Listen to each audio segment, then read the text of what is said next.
देखिए तो इस क्वेश्चन में क्या है, 510 और 92 की क्या निकालना है, अभाज्य गुणनखंड, और इनका एलसीएम और एचसीएफ ज्ञात करना है। और उसकी फिर अपन को क्या करनी है, जांच काई की, एलसीएम गुणित एचसीएफ बराबर दोनों संख्याओं का गुणनफल। तो सबसे पहले क्या करेंगे, 510 और 92 के अभाज्य गुणनखंड विधि से क्या करेंगे, अपन एलसीएम और एचसीएफ ज्ञात करेंगे। तो क्या आ गया, 510 की अपन क्या निकालेंगे, अभाज्य गुणनखंड, काय का भाग जाएगा, 2 का, 2 दूनी 4, बचा कितना, 1 2 पंचे 10, फिर 1 बचा तो 2 पंचे 10। अब काय का जाएगा इसमें, 3 का, 3 8 24, बचा 1, 3 5 15, 3 का अब जाएगा क्या, नहीं जाएगा, तो कितने काय का जाएगा, 5 का, 5 एकम 5, बचा कितना 3, 5 7 35। अब काय का चला जाएगा 17 का, 17 एकम 17। तो 510 के जो हैं अभाज्य गुणनखंड क्या आ गए, 2 गुणित 3 गुणित 5 गुणित 17। 2 भी कितनी बार आया, एक बार, 3 भी कितनी बार आया, एक बार, 5 भी कितनी बार, एक बार, और 17 भी कितनी बार, एक बार। इसके बाद आप काय के गुणनखंड निकाल लोगे, 92 के। तो 2 का कितनी बार, 2 का जा रहा है इसमें, 2 चौको 8, बचा कितना 1, 2 6 12। फिर से काय का दे दोगे आप, 2 का, 2 दूनी 4, 2 तीन 6। अब काय का जाएगा इसमें, 23 में काय का भाग जाता है, 23 का ही, किसी की संख्या का नहीं जाता। तो 23 एकम 23। तो 92 के अभाज्य गुणनखंड क्या लिखोगे आप, 2 गुणित 2 गुणित 23। तो 2 कितनी बार आया, 2 बार, और 23 कितनी बार आया, एक बार। अब इतना समझ में आ गया। इसके बाद क्या निकालते हैं, इनका एलसीएम और एचसीएफ। तो अपन को इनके गुणनखंड मिल गए, ठीक है। 510 के गुणनखंड क्या है, यहाँ पे जैसे अपन लिख ले, 510 के गुणनखंड क्या है, 2 पे 1 की घात, 3 पे भी कितने की घात, 1 की घात, 5 पे भी 1 की घात, और 17 पे भी 1 की घात। और देखें किसके, 92 के, 92 के कितने आए, 92 के आए 2 पे कितने की घात, 2 की, और 23 पे कितने की घात, 1 की घात, 23 पे कितने की घात, 1 की घात। तो क्या ज्ञात करना है इनका, H C F. H C F कैसे ज्ञात करती, जो दोनों में क्या हो, कॉमन हो, और कैसी हो, बड़ी से बड़ी घात हो। तो देखो 2 पे 1 की घात इधर है, तो 2 पे 1 की घात यहाँ पे भी है, यहाँ पे 2 की घात है, तो 1 तो इसमें होगी ही। और बाकी 23 3 है क्या, इसमें नहीं है, 5 भी नहीं है, 17 भी नहीं है, बाकी 23 इसमें तो है लेकिन इसमें नहीं है। तो इसका एचसीएफ क्या हो जाएगा, 2 पे 1 की घात, 2 1 की घात इधर भी है और इधर भी है, तो इसका एचसीएफ कितना हो गया, 2। इसी प्रकार से क्या निकालेंगे, एलसीएम। एलसीएम में बड़ी से बड़ी घात लेना है और पूरी घात लेना है। तो 2 पे कितने की घात है, 1 की इधर है और 2 की इधर है, तो कौन सी घात ले लेंगे, जे वाली। तो 2 पे कितने की घात, 2 की। इसके बाद 3 पे एक की घात है, एक ही बार लेना है तो ले लो। 5 पे कितने की घात है, 1 की घात। 17 पे कितने की घात है, 1 की घात। 23 पे कितने की घात है, 1 की घात। तो सब कुछ ले लेंगे, तो ये कितना हो गया, 2 का 2 में करोगे 4, देखो गुणित 3 गुणित 5 गुणित कितना 17 गुणित 23, तो ये कितना हो गया, 4 3 12 पंचे 60 गुणित कितना 17 गुणित 23। अब इसका गुणा कर दो, 17 थी कितने होते 51 की 1, हासिल की 5, 17 दूनी कितने 34, और 5 कितना 39, गुणित कितना हो गया 60। तो इसका गुणा करेंगे तो कितना आएगा, ये शून्य तो आएगा, 6 एकम 6, 9 छः कितने होते 54, हासिल की कितनी आ गई 5, 6 3 18, 18 और 5 कितने होते हैं 18 और 5 23। तो इसका गुण, इन सब का गुणनफल मतलब इन सब का गुणन फल कितना आ गया 23,460। ये क्या आ गया इसका एलसीएम, क्या आ गया एलसीएम, क्या निकल आया ये एलसीएम। एचसीएफ कितना आ गया था इसका 2, एचसीएफ कितना आ गया था 2, और एलसीएम कितना आ गया 23,460। तो अब क्या ज्ञात करते हैं, अपन को क्या ज्ञात करना है एलसीएम। अभी हम साफ कर रहे हैं, क्या ज्ञात करना है आपको एलसीएम, एलसीएम गुणित एचसीएफ बराबर क्या है, दोनों संख्याओं का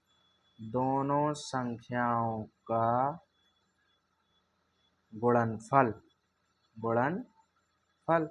तो एलसीएम कितना आया था 23,460, और एचसीएफ कितना आया था 2, कितना आया था 2। और पहली संख्या क्या थी, 510, दूसरी संख्या क्या थी 92। गुणा कर दो, कितना आ गया 0, 6 दूनी 12, 4 दूनी 8 और 1 कितना 9, और 23 दूनी कितने हो गए 46। तो ये कितना आ गया 46,920। अब देखते हैं इसका गुणा कितना आ रहा है। इसका अगर आप गुणा करोगे तो ये कितना हो गया 0, 2 एकम 2, 5 दूनी 10, फिर काय का हो जाएगा 9 का, 9 शून्यम शून्य, 9 एकम 9, और 9 पन्ना कितना होता 45। इसको क्या कर देंगे जोड़ देंगे, ये कितना आ गया 0, ये आ गया 2, ये कितना आ गया 9, और 5 और 1 6 और 1 4। तो इसका भी गुणनफल कितना आया, दोनों संख्याओं का गुणनफल 46,920, और इसका भी कितना आया 46,920। मतलब इसका जो हमारी सत्यापत हो गई। क्या सत्यापत हो गया कि एलसीएम और एचसीएफ का अगर आप गुणनफल निकालोगे तो वो दोनों संख्याओं के गुणनफल के बराबर होगा। चलिए इसके बाद देखते हैं अगला क्वेश्चन।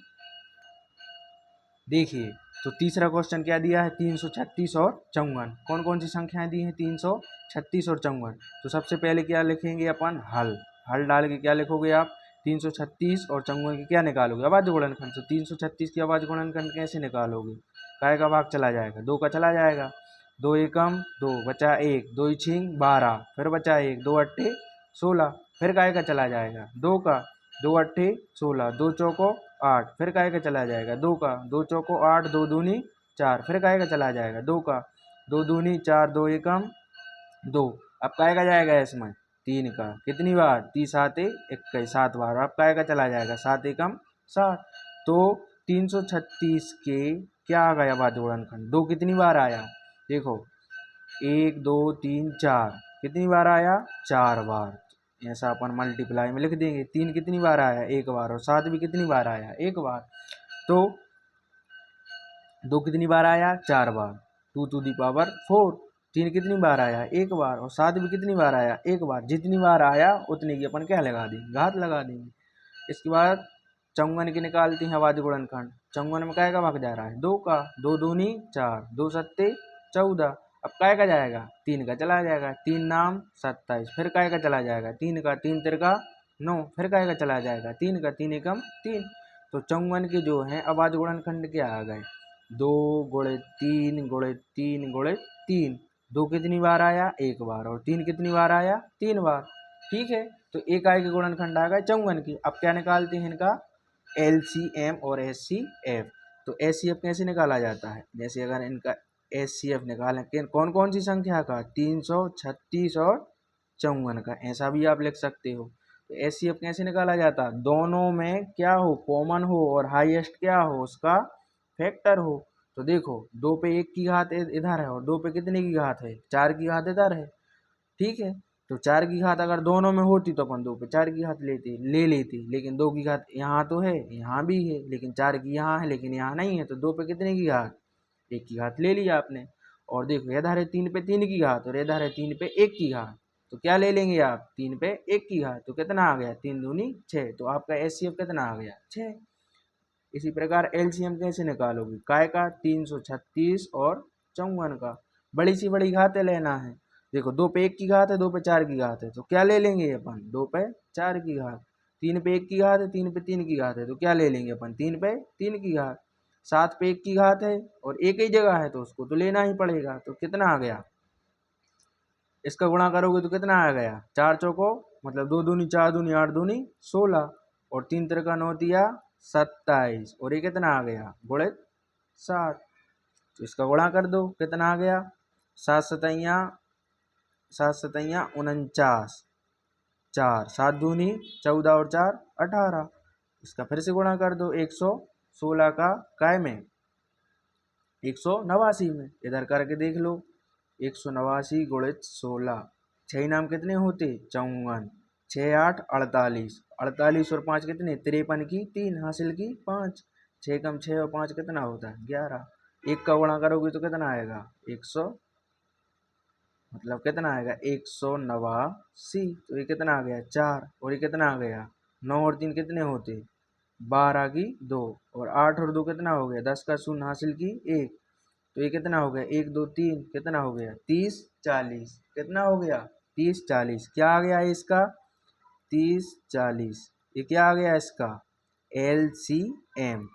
क्या आ गया इसका एक LCM। अब आपको क्या सिद्ध करना है, इसकी जांच करना है। काय की जांच करनी है कि LCM और HCF जो होता है वो काय के होता है, फर्स्ट मतलब फर्स्ट संख्या और सेकंड संख्या की गुणनफल के बराबर होता है। तो LCM कितना आया 30 40, HCF कितना था 6। पहली संख्या क्या थी 336, दूसरी संख्या क्या थी 54। इसका गुणा करके देख लो कितना आ गया इसका 30 24 आया था, सॉरी 1 मिनट, कितना आया था 30 24। देखो यहाँ पे कितना आया था 30 24, 30 24।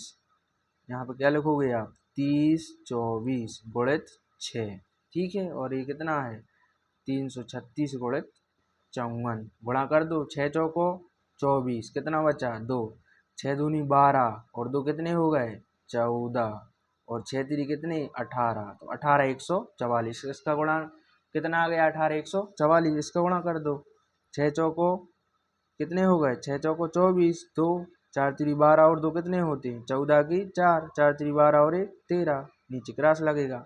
6 पंचे कितने होते 30, 3 पाँचे 15 और 3 कितने 18 की 8, हासिल की 1, 5 3 15 और 1 16।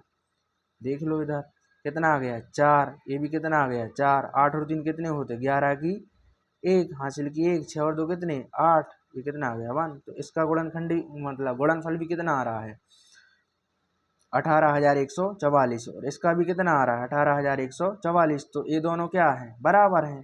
तो क्या लिख दोगे, अतः इसकी जांच हुई, ठीक है, कि LCM और क्या HCF काय का कौन सी संख्या का 336 और 54 का काय के बराबर है 336 गुणित 54 के गुणनफल के बराबर है। तो ये आपका जो है सॉल्व हो गया। इसके बाद देखते हैं अगला क्वेश्चन। चलिए तो अब देखते हैं प्रश्न तीसरा का पहला क्या दिया है 12 15 और 21 का क्या निकालना है, आपको LCM ज्ञात करना है और HCF ज्ञात करना है। तो सबसे पहले क्या करेंगे अपन 12 की क्या करेंगे अभाज्य गुणनखंड, काय का भाग जाएगा 2 का, 2 छींग 12, फिर काय का 2 का, 2 तीन 6, फिर काय का 3 एकम 3। तो 12 के अभाज्य गुणनखंड क्या होगा 2 गुणित 2 गुणित 3, मतलब 2 कितनी बार 2 बार और 3 कितनी बार 1 बार। 15 के भी इसी प्रकार से निकाल लो, 2 का नहीं जाएगा इसमें, काय का जाएगा 3 का, 3 पाँचे 15, अब काय का चला जाएगा 5 एकम 5। तो 15 के अभाज्य गुणनखंड क्या हो गए 3 गुणित 5, मतलब 3 कितनी बार आया 1 बार और 5 कितनी बार आया 1 बार। इसी प्रकार से काय के 21 के, तो काय का भाग जाएगा 3 का, 3 7 21 और कितनी अब काय का चला जाएगा 7 का, 7 एकम 7। तो जो है 21 के गुणनखंड क्या आ गए 3 गुणित 7, मतलब 3 कितनी बार आया 1 बार और 7 भी 1 बार।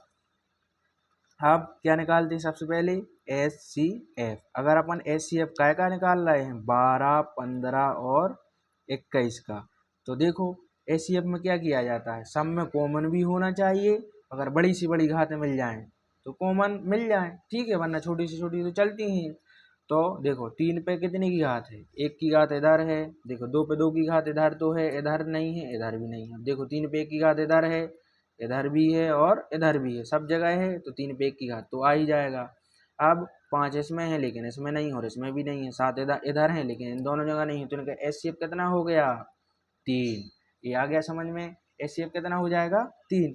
अब क्या निकालते हैं इनका LCM, काय का 12 15 और 21 का। तो LCM में क्या लिया जाता है बड़ी बड़ी घातें ली जाती हैं और सब कुछ ली जाती हैं।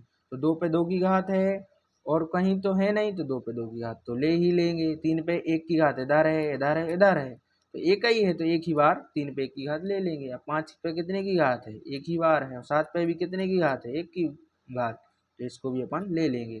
तो ये कितना हो गया 2 दूनी 4, ये कितना 3 और ये कितना 5, ये 7, तो ये कितना हो गया 4 3 12 पंचे 60, 60 गुणे 7 कितना हो गया 420।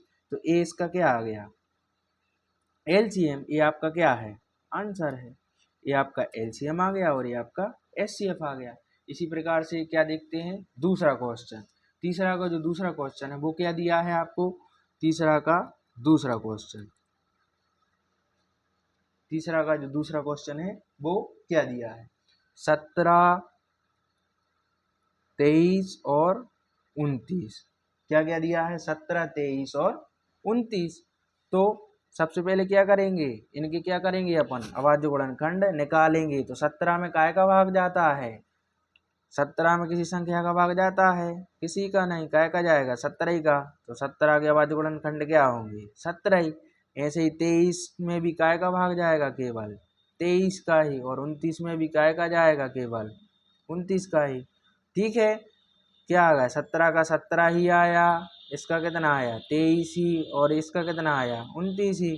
अब क्या ज्ञात करना है, HCF क्या ज्ञात करना है, इसका एक बार भी तो दिया, इसका एक एकम एक, इसमें भी एक एकम एक, इसमें भी एक एकम एक। तो 17 गुणित 1, 23 गुणित 1 और 29 गुणित 1।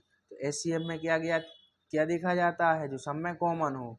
तो 17 गुणित 1 है, 23 गुणित 1 है, 29 गुणित 1 है, तो सब में कॉमन क्या है, एक। सब में कॉमन क्या है, एक। तो इनका HCF कितना हो जाएगा, एक हो जाएगा। कितना हो जाएगा, एक हो जाएगा।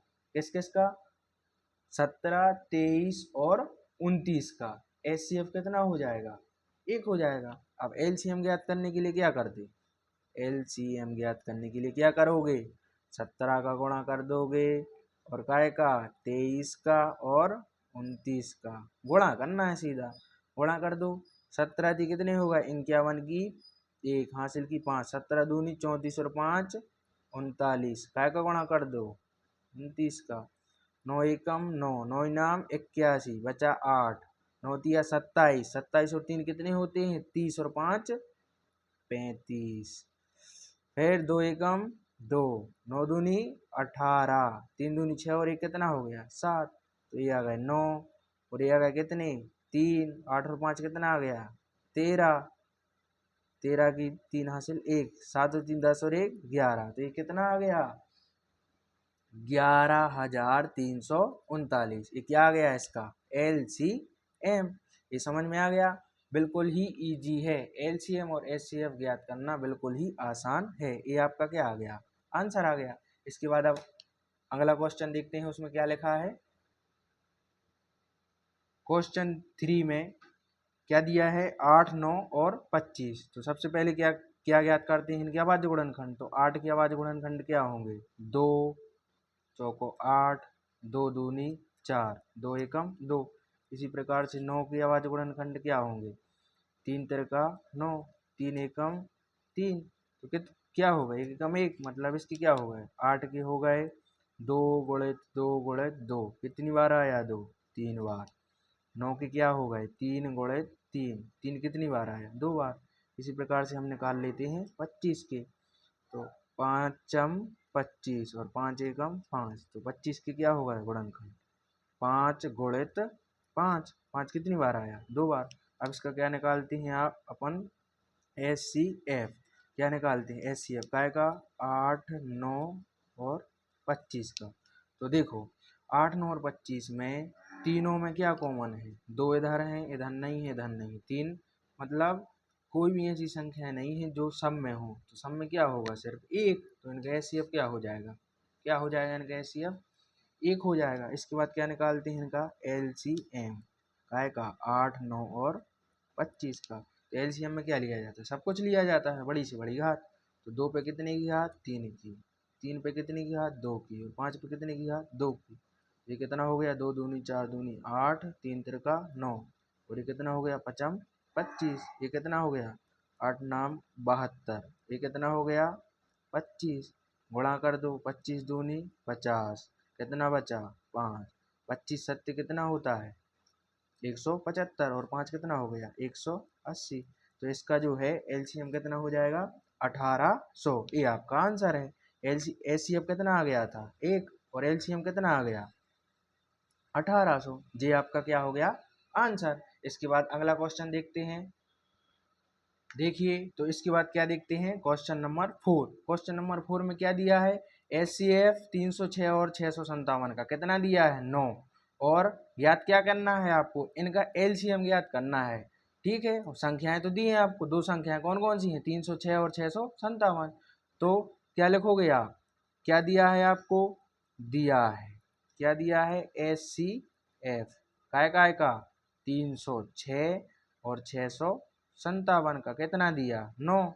और ज्ञात क्या करना है आपको, ज्ञात क्या करना है, LCM काय का 306 और 657 का LCM आपको क्या करना है, ज्ञात करना है।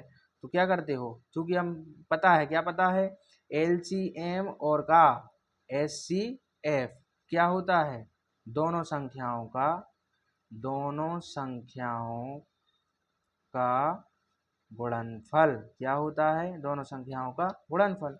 तो एलसीएम क्या करना है, एलसीएम तो अपन को क्या करना है, ज्ञात करना है। एचसीएफ कितना दिया, ये तो आपको दिया है 9। और दोनों संख्या, पहली संख्या क्या है 306, दूसरी संख्या क्या हो जाएगी 657। तो एलसीएम का मान निकालना, तो 9 इधर गुणा में है तो कहाँ चले जाएंगे, भाग में।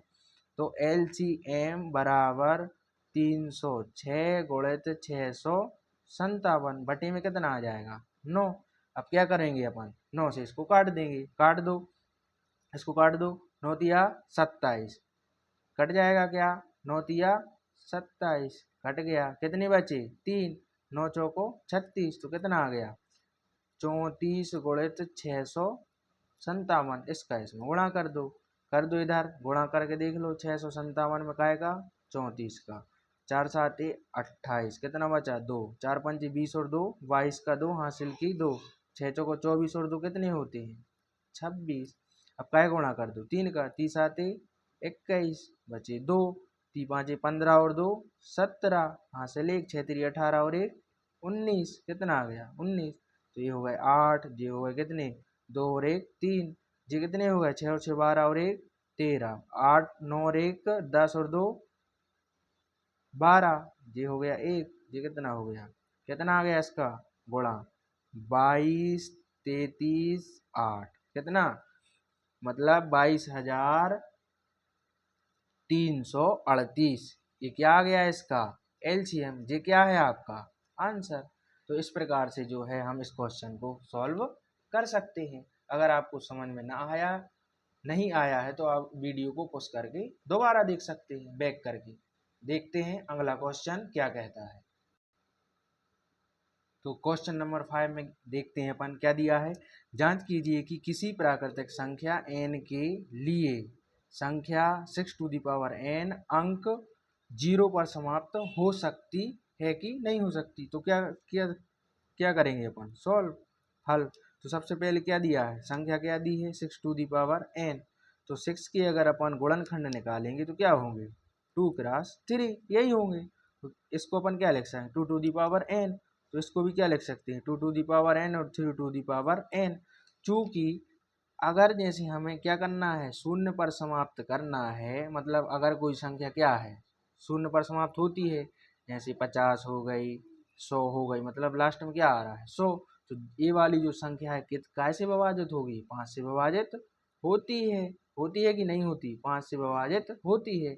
या फिर ऐसा भी कह सकते हो आप कि शून्य बनाने के लिए कम से कम आपको, जैसे आपको एक शून्य बनाना है, जैसे आपको 10 बनाना, तो आप क्या करोगे 5 गुणित 2, तो अभी तो 10 बनेगा। मतलब आपको शून्य बनाने के लिए 2 के साथ 5 का जोड़ा होना आवश्यक है। ठीक है, तो आप यहाँ पर क्या लिखोगे 6 टू दी पावर n बराबर 2 cross 3 whole the power n। इसके गुणनखंड में, इसके गुणनखंडों में 2 तो आता है लेकिन 5 नहीं आता है। और यदि कोई संख्या शून्य पर समाप्त होती है तो वह 5 से विभाजित होगी, 5 से क्या होगी विभाजित होगी। लेकिन 6 टू दी पावर n है जो इसके गुणनखंड कितने आ रहा है 2 गुणित 3। हमेशा यही आएंगे, n का मान कुछ भी हो सकता है, तो ये जो संख्या है 5 से विभाजित नहीं होगी, इसीलिए 6 टू दी पावर n कभी भी शून्य पर समाप्त नहीं होगी। ऐसा आप क्या कर सकते हो, लिख सकते हो। ठीक है, इसके बाद देखते हैं अगला क्वेश्चन। देखिए, तो क्वेश्चन नंबर 6 में दिया है कि 7 गुणित 13 गुणित 11 प्लस 13, और दूसरी संख्या क्या है 7 गुणित 6 गुणित 5 गुणित 4 गुणित 3 गुणित 2 गुणित 1 धन 5 ये भाज्य संख्याएं हैं। क्या करना है आपको, बताना है कि भाज्य संख्याएं हैं तो क्यों है। तो क्या करेंगे अपन, सबसे पहले सॉल्व या हल डाल के क्या लिखोगे 7 गुणित 11 गुणित 13 धन 13। इसको क्या कर सकते हो आप, इसको क्या कर सकते हो, क्या कॉमन ले लो, 13 इसमें भी हो 13 इसमें भी है, तो 13 क्या क्या ले लिया आपने कॉमन, तो कितना बचा इधर 7 गुणित 11 और कितना बचा गुणित 1, और यहाँ पे भी कितना बचा 1। तो ये तो निश्चित हो गया कि इस संख्या का एक गुणनखंड कितना है 13 है, ये हो गया 13 और ये कितना हो गया 11 7 77 और 1 78। ठीक है, तो इसके गुणनखंड कितने आ गए, कितने गुणनखंड आ गए इसके 2, एक तो 13 है ही और एक क्या है 78 है। ठीक है, और 78 में भी और संख्याओं का भाग चला जाएगा, क्योंकि भाज्य संख्या क्या होती है, ऐसी संख्याएं भाज्य संख्या क्या होती हैं, भाज्य संख्याएं ऐसी संख्याएं जिनमें स्वयं और एक के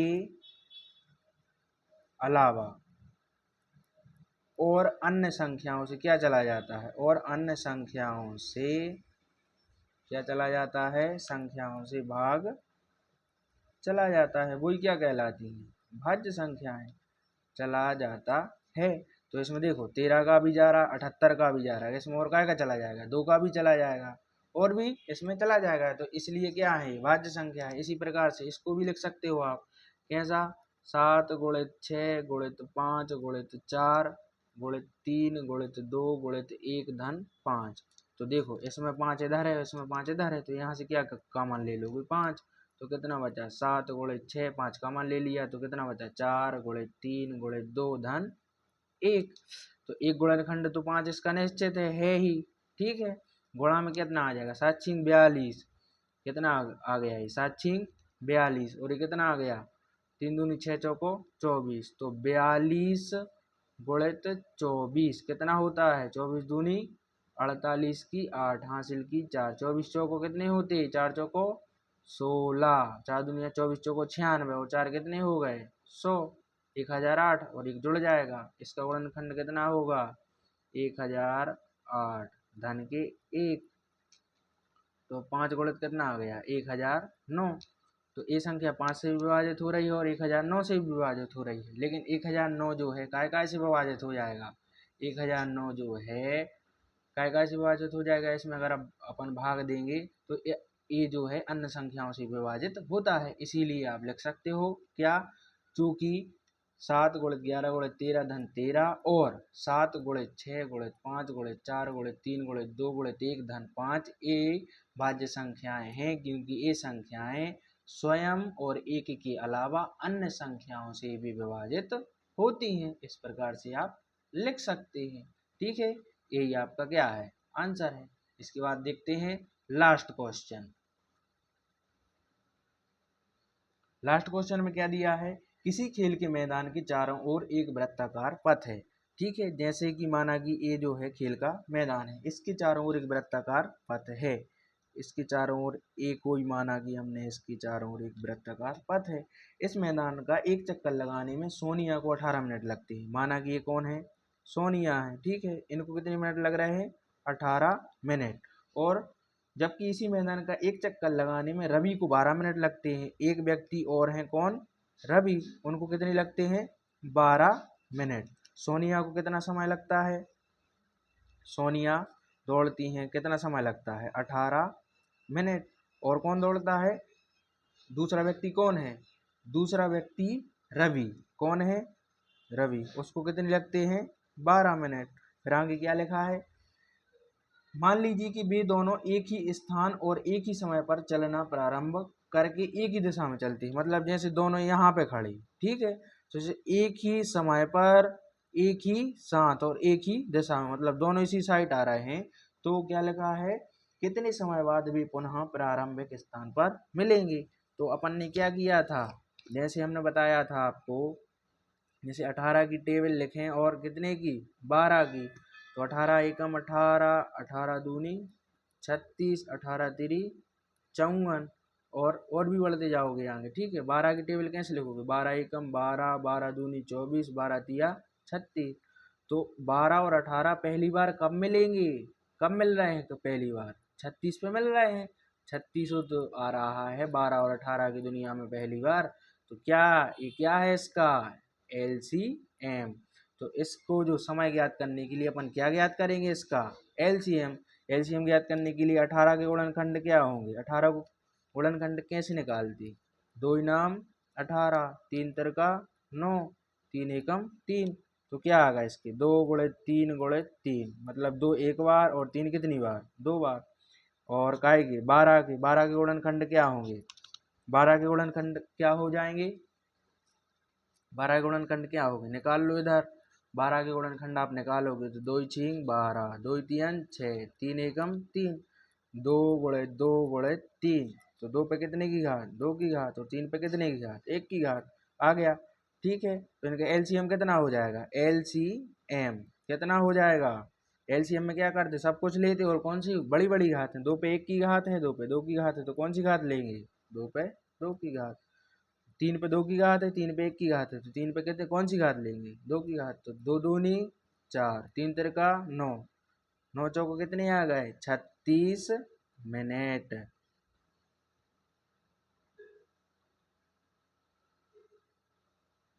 तो पहली बार भी कितने समय बाद मिलेंगे? 36 मिनट बाद। और आगे ज्ञात करने आ जाए कि पहली बार कितनी बार मिलेंगे, ठीक है, दूसरी बार कितनी मिलेंगे, तो भी ज्ञात करना है।